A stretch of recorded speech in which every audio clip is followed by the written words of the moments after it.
Comment est-ce que vous pouvez facilement démolir la doctrine du modalisme qui enseigne que Jésus est le Père, ce qui n'est pas vrai du tout? Je vais vous donner deux versets, Hébreux chapitre 2 verset 11 et Romains chapitre 8 verset 29. Regardez ce que dit Hébreux. Celui qui sanctifie et ceux qui sont sanctifiés, c'est nous, relève d'un seul, c'est pourquoi il n'a point honte, Jésus, de les appeler frères.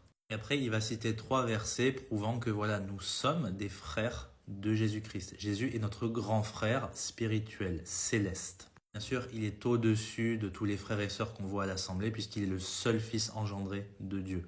Mais on voit ici que nous sommes appelés par Jésus-Christ ses frères. Romains 8, 29, ceux qu'il a connus d'avance, il les a aussi prédestinés à être conformes à l'image de son Fils, afin que celui-ci, Jésus, soit le premier-né parmi plusieurs frères. Est-ce que Dieu le Père est notre frère? Non, pas du tout. C'est pas compliqué à comprendre. Le Père est le Père. Nous sommes des enfants du Père. Nous ne sommes pas les enfants de Jésus-Christ. Jésus, il est notre frère. Nous sommes co-héritiers avec lui. Deux personnes distinctes. D'accord?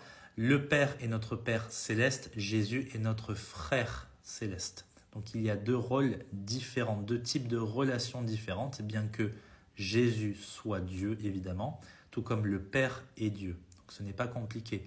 Jésus ne peut pas être le Père, parce qu'il y a une différence fondamentale de relation entre Jésus et nous, et entre le Père et nous. Est-ce que c'est clair? Je pense que oui. Que Dieu vous bénisse.